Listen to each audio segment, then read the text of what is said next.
प्रेम से बोलो। इस तरीके से ये पुरंजन उपाख्यान की कथा होती है। तो हमें जीवन भर क्या करना है क्या नहीं करना है ये हमारे ऊपर है। मैंने आपको बताया कलयुग है।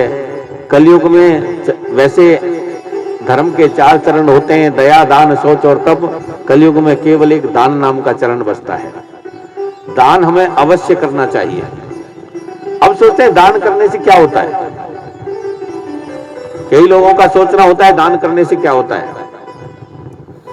दान करने से हमें उस चीज की प्राप्ति होती है जिस चीज को हम और किसी तरीके से नहीं प्राप्त कर पाते। और वैसे यदि देखा जाए ना तो वास्तविकता तो यह है कि जो हमारा दान है वो इस जन्म में हमारे कोई काम नहीं आता। ये वास्तविकता है, इस जन्म में काम नहीं आता वो, लेकिन काम जरूर आता है। और ऐसे काम आता है जो आप सोच भी नहीं सकते। एक गुरुजी थे, गुरुजी ने चेला को बुलाया, बोला बेटा तू मेरे लिए कुछ चीजें लेकर के आ। बोले क्या? गुरुजी को चेला की परीक्षा लेनी थी। बोले क्या लाना है गुरुजी? तो उसको 3 रुपए दिया, 1-1 रुपए करके 3 रुपए दिए। पहला रुपया दिया, बोले बेटा मेरे लिए इस 1 रुपए का अब खरीद के ला। अब दूसरा दिया, बोला इस दूसरे रुपए का मेरे लिए जब खरीद के ला। तीसरा रुपया दिया, बोला इस रुपए का मेरे लिए ना अब ना जब खरीद के ला। चेला गया बाजार में, चेला भी समझदार था। वापस आया, गुरुजी ने कहा बेटा ले आया? कि हाँ ले आया गुरुजी। खिला दे, मैंने जो पहला रुपया दिया था वो दे। तो गुरुजी ने पहला रुपया दे दिया। कहा कि ये लो गुरुजी पहले रुपए की। अब वो खाने पीने की चीज ले आया होगा, कोई भी रबड़ी, कलाकंद, जलेबी, रसमलाई, रसगुल्ला, कुछ भी ले आया होगा। और जो चेला यदि जोधपुर का हुआ होगा ना तो मिर्ची बड़े जरूर लाया होगा, है? तो जोधपुर में तो मिर्ची बड़े प्रसिद्ध है ना। अच्छा, आप में से कोई ऐसा आदमी है, कोई भी एक, जिसने आज तक मिर्ची बड़ा ना खाया हो?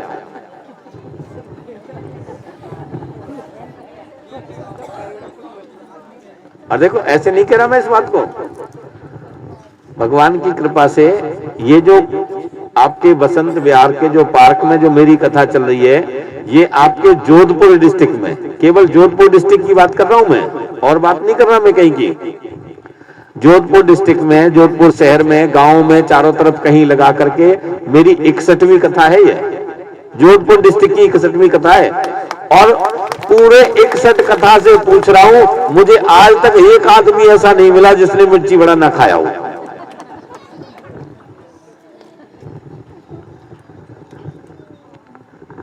तो बोले ये खाने पीने की चीजें हैं। बोले बेटा इनका क्या है कि इनको आप अभी खाओगे, आपको अभी की अभी आनंद आएगा। खाने का मतलब है कि आप अभी खाओ, आपको अभी आनंद है। 2 मिनट बाद उसका कोई आनंद नहीं है, तुरंत आनंद आता है। बोले ये आपका 1 रुपए का अब। और बेटा बोले 1 रुपए का जब? बोला गुरुजी वो तो मैंने 25 पैसे तो गौशाला में दान कर दिए, 25 पैसे का ब्राह्मणों को भोजन करा दिया, 25 पैसे एक मंदिर का कार्य चल रहा था वहां दे दिए, और 25 पैसे एक कथा चल रही थी वहां दे दिए। बोला बेटा वो क्यों किया? कि गुरुजी वो हमारे अभी कोई काम नहीं आएगा, लेकिन जब हम इस दुनिया को छोड़ करके, इस संसार को छोड़ करके उस दूसरी यात्रा पर जाएंगे, वो पैसा हमारे तब काम आता है। क्योंकि जिसने यहां जीवन में गाय को जल पिलाया होगा, ब्राह्मणों को जल पिलाया होगा, ब्राह्मणों के, संतों के, महात्माओं के चरण धोए होंगे, प्याऊ लगवाई होगी, कुएं बावड़ी बनवाए होंगे, उस व्यक्ति को जितना यहां किया होगा उतना जब मरने के बाद वो यात्रा शुरू होती है ना, हमारी मरने के बाद भी एक यात्रा होती है। ये यात्रा तो भी हमारी 50, 60 साल, 100 साल में खत्म हो जाती है, उसका पता नहीं है कि वो हो सके हजारों साल चलती रहे। जितना हमने यहां किया होगा उसका लाखों गुना बढ़कर के हमें वहां मिलेगा। उस रास्ते में यदि हमने यहां किया है तो वहां मिलेगा, यहां नहीं किया तो वहां नहीं मिलने वाला है। जिस व्यक्ति ने मंदिर बनवाया होगा, जिस व्यक्ति ने छाया लगवाई होगी, जिस व्यक्ति ने वृक्ष लगाए होंगे, जिस व्यक्ति ने अच्छे धर्म के लिए दान किया होगा, उस व्यक्ति को उस रास्ते में उतनी छाया मिलेगी, उतना आराम मिलेगा। नहीं तो हो सकता है कि हजारों वर्ष तपती दोपहरी में तपते धूप में ही चलता रहे वो। जैसा हम यहां करके जाते हैं उसका लाखों गुना बढ़ करके वहां मिलता है। यदि हमने यहां किया तो वहां मिलेगा, यहां नहीं किया तो वहां नहीं मिलेगा। दान इसके लिए दिया जाता है कि हमारा ये जीवन तो जैसे चल रहा है वैसे चल ही रहा है, लेकिन कम से कम इसके आगे आने वाला जो जीवन है वो हमारा अच्छा बन जाए, उसके लिए दान दिया जाता है। इस जीवन के लिए कुछ नहीं है। ये जीवन तो मैंने आपको बताया, बार बार बता रहा हूं, ये जीवन तो वो है जो हम पहले जन्म में करके आए हैं, उसका फल है ये। तो अब इस जन्म में जो हम करेंगे इसका हमें आगे मिलेगा। इसीलिए अच्छे कर्म करने हैं, दान पुण्य करना है, ताकि हमें आगे चल करके भी काम आ जाए। अब जिसने यहां पर इस जन्म में कोई भूमि दान किया होगा, जमीन दान करी होगी किसी के लिए, तो उतना वहां पर उसे विश्राम मिल जाएगा, उतनी जगह उसकी वहां पर रिजर्व हो जाएगी, उसकी लाखों गुना बढ़ के। यहां की होगी तो वहां मिल जाएगी, यहां नहीं की होगी तो वहां मिलने वाला नहीं। गुरुजी प्रसन्न हुए, बोला बेटा समझदार हो गया है चेला। बोला वो 30 रुपया, बोला जिसका ना अब ना जब। बोला गुरुजी वो तो बाजार में एक नृत्य की नाच रही थी, मैंने उसको दे दिया, वो हमारे कभी काम नहीं आने वाला, ना तो अभी काम आने वाला और ना जब काम आने वाला। पर हमारी विडंबना यही है कि हम संसार में जो 30 रुपया है उसी में सबसे ज्यादा पैसा खर्च करते हैं, जो हमारे किसी काम नहीं आता। सभी करते हैं। देखो हम जो पैसा कमाते हैं, भोजन में कितना खर्च होता है उसका, जो पैसा हमारे द्वारा कमाया जाता है भोजन में हम कितना खर्च कर लेते हैं, बहुत थोड़ा सा हिस्सा खर्च होता है भोजन में। दान पुण्य में कितना करते हैं, थोड़ा बहुत, किया नहीं किया तो नहीं किया, है कि नहीं? किया नहीं किया तो नहीं किया, कोई नहीं। लेकिन फालतू के खर्चे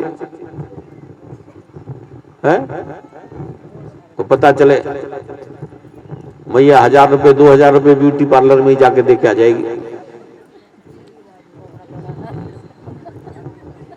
ले आते नहीं ले आते हैं? पता चला किसी ने 10,000 रुपए का सूट ही सिलवा लिया, 4 दिन पहना फट गया। किसी काम का है? किसी काम का नहीं है। पता चला पूरा जीवन कमाया और एक बड़ा सा महल बना लिया, उसमें लाखों रुपए खर्च कर दिया, अपने घर से कर दिया और ऊपर से कर्जा कर लिया। आगे चल करके वो कहीं काम आने वाला है? हमारे रहने के लिए कितने दिन के लिए, कितने दिन रहना है हमें? और कोई आदमी यदि वैसे उल्टे सीधे खर्चे करता हो तो वो तो कितने ही कर लो, फिर उसका तो कोई भरोसा नहीं है कि वो कितना पैसा खर्च कर देगा। आपके विवाह शादी होते हैं, कितना पैसा खर्च कर देते हो? पता चले 20 लाख 25 लाख रुपए तो कोई गार्डन वाला ले गया। किसी के कोई काम आता है वो पैसा? व्यर्थ का पैसा है वो। हजारों रुपए आतिशबाजी वाला ले गया, धुआं उड़ा दिया, भट्ट भट्ट करा, बस 1 घंटे 2 घंटे और ले गया, चला गया। किसी के काम आया वो? नहीं आया। और ढोल बाजे वाला ही ले गया 50-40 हजार रुपए, तो 1 घंटे 2 घंटे ढम ढम ढम ढम करेगा, बस। वो पैसा किसी काम आता है? नहीं आता। आप विवाह शादी में देख लेना, जो भोजन किया वो काम आ जाएगा, जो यदि किसी ने सोना चांदी बनवा लिया वो आगे चल के काम आ जाएगा, लेकिन उसमें 80% पैसा जो है फालतू का खर्च होता है, जो हमारे किसी काम नहीं आता, कहीं कभी काम नहीं आता। सबसे ज्यादा पैसा हम व्यर्थ की बातों में खर्च करते हैं, जो ना हमारे अब काम आता और ना हमारे जब काम आता। हमें पैसा, चलो हमारे अब के लिए हमने कुछ भोजन कर लिया, खा लिया, पी लिया, अच्छा रहा, और कुछ दान पुण्य कर लिया, वो भी हमारे काम आ जाएगा, बाकी फालतू का क्या करना है। मैं तो कहता हूं ये जो दुनिया भर के फालतू के विवाह शादी में खर्च करते ना, इससे बढ़िया तो तुम उस बेटी के लिए उतना यदि सोना चांदी खरीद के दे दो, उसके लिए जमीन खरीद के दे दो, तो उसके जीवन में काम आएगा, उसका भविष्य अच्छा बन जाएगा, ये फालतू खर्च करने के बजाय। ये बेकार के खर्चे सब, और ये केवल झूठी शान है। झूठी शान दिखाने का मतलब है और कुछ नहीं है, इससे कुछ नहीं होता।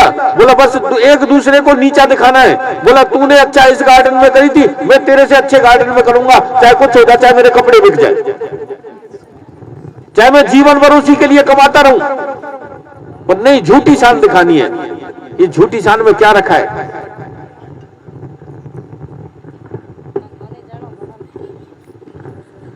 फालतू के खर्च नहीं करने, हमें अपने काम का खर्च करना है, अपने लिए करना है।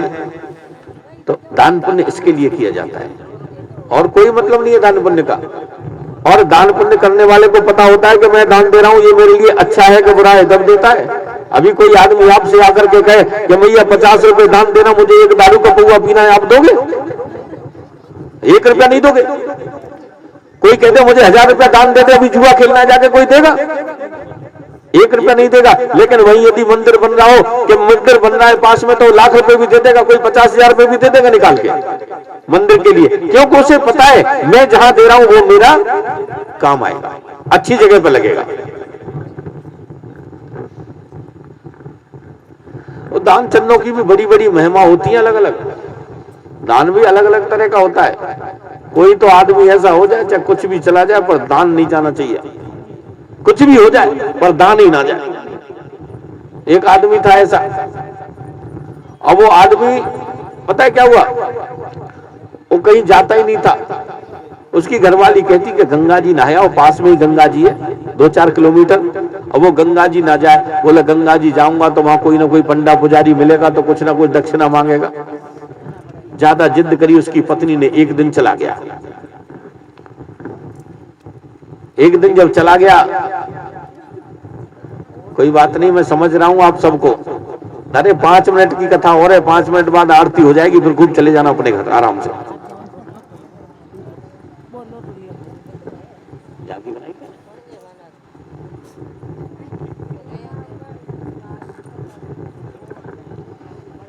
तो क्या हुआ कि वो खूब गांव से वो एक दिन चला गया। एक दिन चला गया, उसने देखा वो घाट पे तो इतनी भीड़ हो रही है, इस घाट में नहीं नहाऊंगा, नहीं यहां तो कोई पैसा मांगने वाला आ जाएगा। वो दूर गया, बनारस की बात है, बनारस में इधर नहाने का घाट है, उधर एक घाट और है जहां चिता जलती रहती है। बोला वहां कोई नहीं मिलेगा, वहां चला जाऊं। अब वो व्यक्ति वहां गया, उसने जल्दी से कपड़े उतारे, जल्दी जल्दी कपड़े उतारे, और एक गोता लगाया, और फिर आ गया कि कहीं कोई आना जाए। और जैसे ही उसने गोता लगाया, वो भगवान ही आ गए वहां पे, पंडा का रूप लेके, पुजारी का रूप लेके।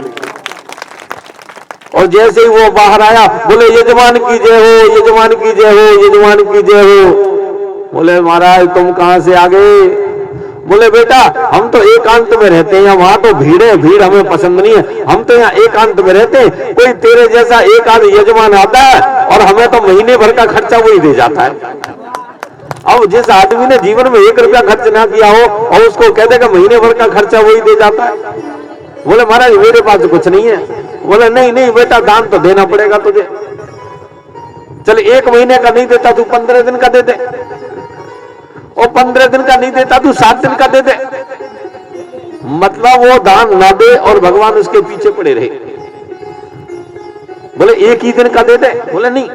आखिर बात ये बनी, बोला तू एक काम कर, कोई बात नहीं, चल 2 आना दान कर दे। बोले ठीक है, बाद में दे दूंगा। हाँ कोई बात नहीं, तू आज संकल्प कर दे, बाद में दे दियो।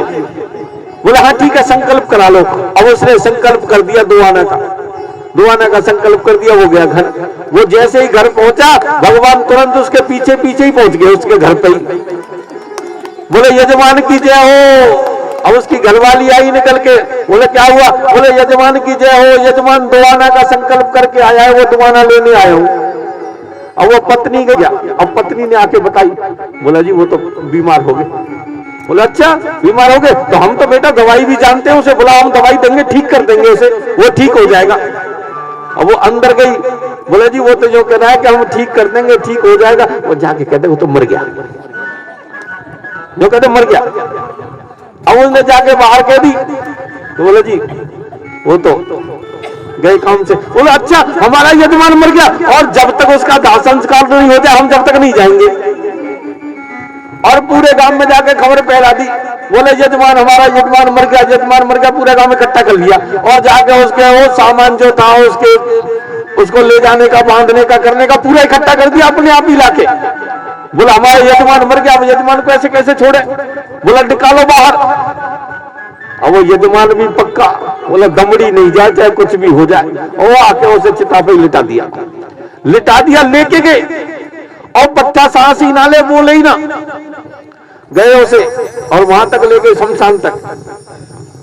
शमशान तो नाम सुना होगा आपने, हैं? शमशान का मतलब क्या है पता है आपको? शमशान का मतलब है शमशान, जहां सबकी शान बराबर रहती हो वो शमशान है। वहां जाके किसी की शान ऊंची नीची नहीं रहती, सबकी शान बराबर हो जाती है।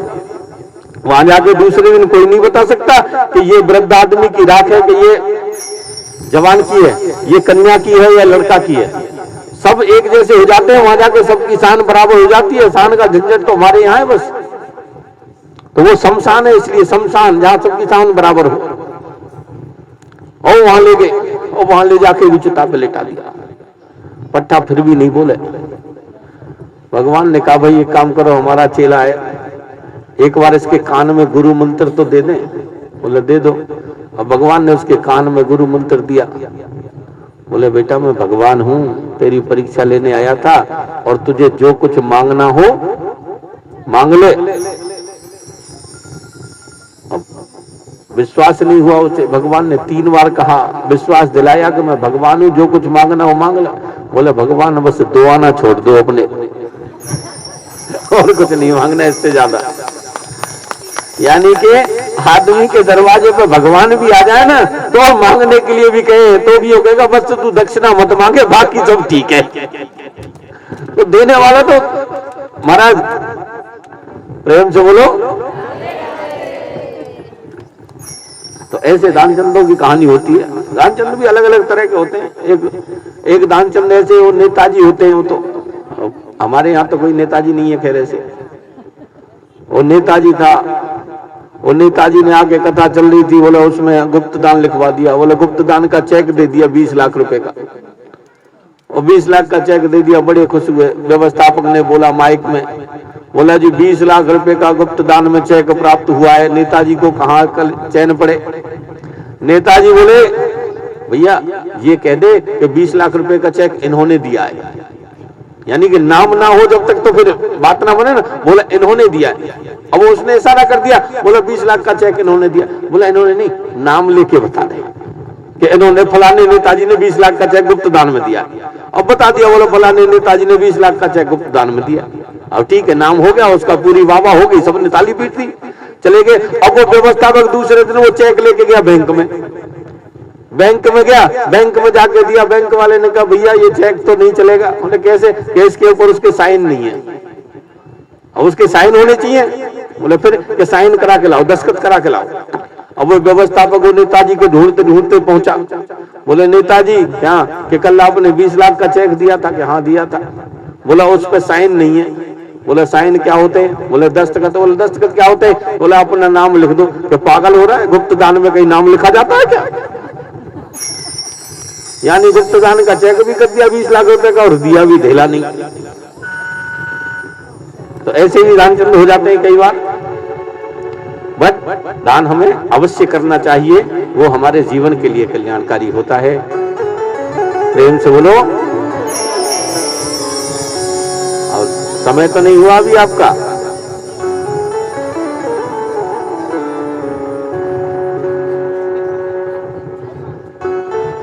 कोई बात नहीं।